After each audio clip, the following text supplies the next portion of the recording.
Vivre, grandir, s'épanouir avec son double. En France, environ 14 000 jumeaux naissent chaque année. Comment ces frères et sœurs vivent-ils ce lien si particulier et arrivent-ils à s'ouvrir tout simplement aux autres? On va voir si jumelle rime forcément avec fusionnel, avec Paola Purari, l'une des rédactrices en chef de Je t'aime, etc.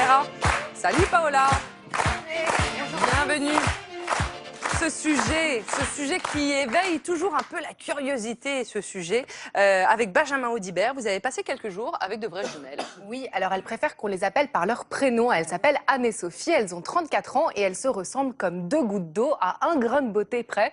Vous allez voir, elles finissent les phrases l'une de l'autre, même si chacune a sa propre personnalité. Alors aujourd'hui, elles vivent à Bordeaux et elles sont voisines et c'est comme ça depuis leur naissance.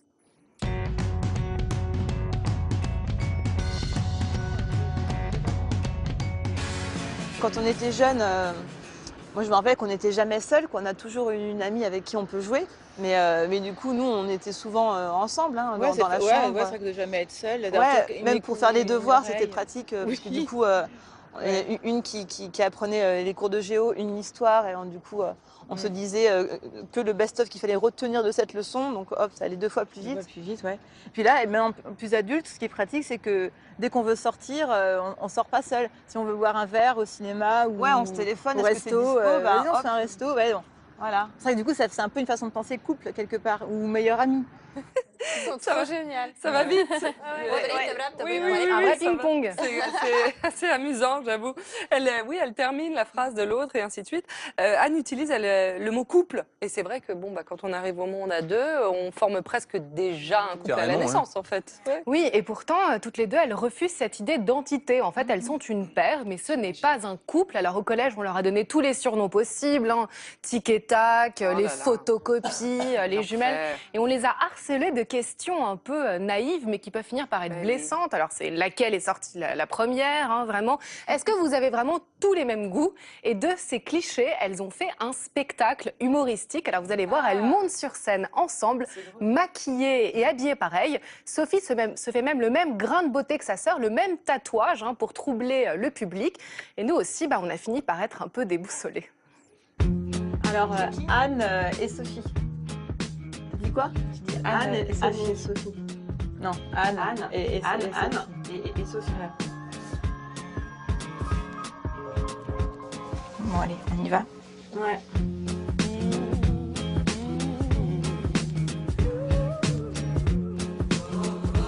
Oh my god! Excusez-moi, vous êtes jumelles? Ah non, on était lapins? Ils pensent qu'on est une seule et même personne. Réfléchissez, on est quand même deux personnes différentes. On n'a qu'un seul cœur, on n'a pas de sentiments. Pour nous, ça nous paraît dingue que les gens nous posent ces questions. On nous demande souvent si on arrive à communiquer par télépathie. Ouais, tout le temps. Est-ce que vous avez un langage entre vous? Ouais, on parle français. Mais donc, à la fois, les jumelles télépathes, c'est une légende? C'est un peu plus compliqué. Avec Anne et Sophie, il y a un paradoxe. En fait, dans leur spectacle, elles refusent les clichés, mais par bien des aspects, elles les incarnent. Alors, elles refusent de dire qu'elles sont fusionnelles et pourtant, elles travaillent ensemble. Ça transpire, ouais. Voilà, exactement. Et quant à la télépathie, vous allez voir qu'on n'est pas si loin de la vérité, puisque un peu plus tôt dans la loge, on a remarqué qu'elles partageaient les mêmes sensations, même à distance. On a pas mal d'anecdotes de jumelles. Paranormal. Quand on était gamine aussi, Anne s'était coincé le doigt dans la porte de la cuisine. Oui.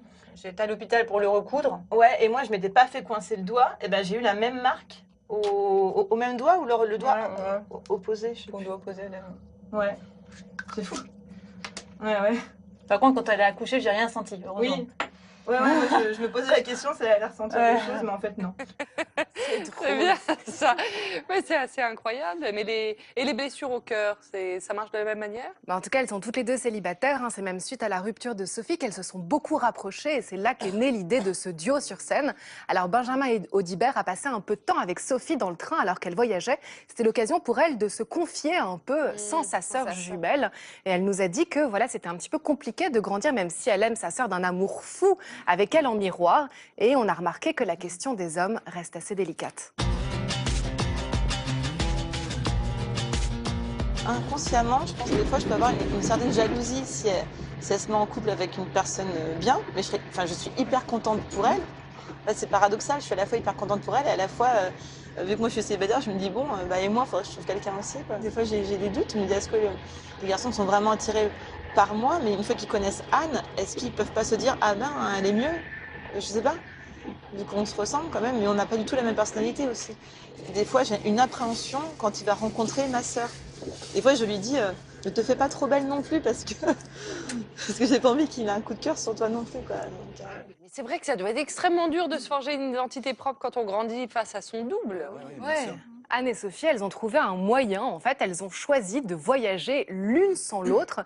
Sophie est partie en Australie, l'autre aux États-Unis. C'était un peu une quête identitaire finalement, loin de leur sœur jumelle, vraiment pour se découvrir. Alors on est retourné voir l'autre sœur, cette fois-ci Anne, et elle nous a dit que c'est seulement loin de sa sœur elle avait vraiment découvert qui elle était elle-même. C'était vraiment, vraiment, vraiment cool de pouvoir vraiment vivre par moi-même et faire des rencontres toute seule, des gens qui ne connaissent que moi aussi, ça c'est important. Quand on est jumeaux, à la fois c'est aussi une chance parce qu'on n'est jamais seul. Moi j'adore ma sœur, c'est la personne qui compte le plus pour moi. Mais à la fois, ça peut être aussi quelque part hyper dur de se construire quand on a une sœur jumelle. C'est que quand on est vraiment loin qu'on arrive à savoir qui on est, qu'est-ce qu'on n'aime pas. Et voilà, donc qui je suis, ça on peut le voir vraiment quand on est loin. Anne et Sophie seront au théâtre du Gymnase tous les lundis justement dans la capitale, si vous avez envie de voir leur spectacle. Comment faire pour accompagner ces jumeaux, même quand on est amis avec eux, frères et sœurs, parents, peu importe, dans leur épanouissement propre? D'abord, je crois que ça commence par les parents. C'est-à-dire qu'il faut essayer de les distinguer, de les différencier le plus tôt possible. Ah, on ne fait pas le coup des mêmes vêtements et tout ça? Voilà, c'est ça. C'est-à-dire que bien sûr qu'on est pris dans des c'est soucis mignon. logistiques. Ils ou elles ont faim en même temps, il faut bien les nourrir, il faut les changer. Enfin, au tout début de la vie, c'est pas simple. Mais il faut pas céder à la tentation de les habiller de la même manière, D'accord. éventuellement de les mettre dans la même classe. Même si on pouvait les mettre dans une école différente, ça serait Ah mieux. Ouais, carrément. De façon à... Logistique de malade quand même. Ouais, c'est- Chercher. non, mais T'as en coupé tout le cas, cordon en fait, quoi. il ne s'agit pas de couper le cordon. Et il faut en même temps l'expliquer. Il faut l'expliquer parce que elles sont très liées. Ils ou elles sont toujours très liés. Ce sont des jumeaux, ils ne se quittent pas.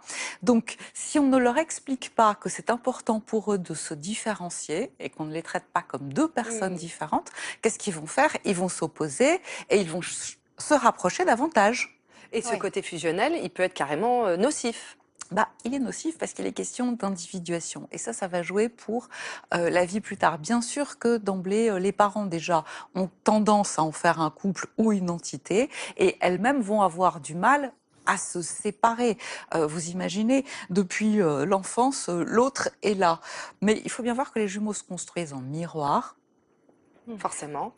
Donc, soit en étant pareil, soit dans l'opposition.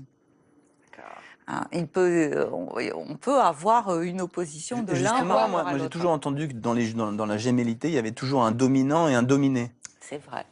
Très Donc ça souvent. doit pouvoir poser des problèmes pour qu'il y en ait un qui puisse s'émanciper de l'autre à un moment donné, non? C'est pas s'émanciper, c'est-à-dire ne pas vivre en fonction de l'autre. Mais très souvent, c'est vrai qu'on observe qu'il y a un qui va dominer l'autre, qui va en tout cas exercer un ascendant plus important Est-ce sur qu'il en l'autre. souffre l'autre? L'autre, il est suiveur en même temps, c'est-à-dire que ça peut l'arranger aussi. Il y en a un qui décide, l'autre trace derrière, ça peut être pratique. À un moment donné, peut-être qu'il en souffrira. Quand est-ce que ça s'arrange? À l'adolescence, au moment des premières relations et des premières amoureuses et des premiers émois. Voilà. Mais en fait, c'est à il ce faut moment-là. tendre la perche pour qu'ils arrivent à se singulariser quelque part. C'est-à-dire que oui, bien sûr, il faut leur expliquer. Mais dès le départ, ils sont un couple. Oui. Ça veut dire que pour leur vie affective. Mais plus alors tard, justement, voilà, si vous dites que c'est un couple dès le départ, est-ce que c'est forcément plus compliqué de c'est pour ça que je dis, quand je dis c'est un couple, c'est-à-dire que eux, ils forment couple dès le départ. Donc, c'est beaucoup plus compliqué d'aller investir ailleurs quand on a un autre à la maison qui comble énormément d'attentes. Pour construire une relation avec cette personne-là, c'est très compliqué en fait, parce qu'il faut trouver sa place dans un duo qui existe. C'est une relation à trois déjà au départ, avant que... Oui, et j'ai déjà eu des patients qui viennent et où il y a la question de la séparation. C'est-à-dire que le mari ou la femme menace de divorcer parce qu'il considère que l'autre est comme un amant, parce qu'il prend trop de place. Ouais. Et donc trouver trouver cet équilibre est loin d'être facile. Ah, donc même pour la personne qui est amoureuse d'un jumeau, c'est compliqué. Oui, Ouais, c'est vraiment parce qu'ils sont aussi dans une dépendance affective très souvent l'un envers l'autre. Oui, Erwan. Il y a quelques mois, j'étais dans un restaurant Mhm. et je vois deux mecs arriver, deux très beaux mecs, Oui. des jumeaux, très classe, une quarantaine d'années, fringués pareil, les mêmes attitudes. Je m'appelle à ce moment-là. Et ils ont déjeuné à côté de moi. Allô, Non, viens. non, mais écoute, parce que Eh ben, j'écoute, il y avait je suis quand à même- fond. il y avait quand même un truc assez fascinant parce qu'il y avait une telle complicité Voilà. qu'ils entretenaient. Et je me disais, en fait, au cours d'une existence, on n'a pas souvent la chance Ah, ouais, bien d'entretenir une telle complicité, une telle proximité. sûr, c'est vrai.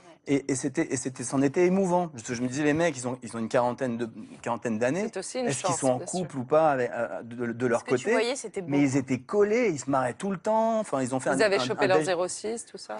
Non, bah non, mais j'étais assez fasciné, je dois dire. Oui, j'imagine. Mais c'est le risque, effectivement, c'est-à-dire qu'ils n'ont besoin de rien d'autre à l'extérieur. Sans faire de grandes généralités, hein. Oui. Tous les jumeaux Ouais. ne sont pas pareils. Non, mais hein. j'ai dit c'est le risque. Ouais, ouais, c'est ouais. un des risques. Ça ne veut pas dire que ce soit systématiquement le cas. En tout cas, merci beaucoup à Anne et Sophie. Ce ne sont pas les jumelles, Anne et Sophie. Leur spectacle, vous pouvez les retrouver au Théâtre du Gymnase à Paris. Merci beaucoup, Paola. Merci infiniment de nous avoir raconté votre histoire et vous pouvez y aller tous les lundis au Théâtre du Gymnase.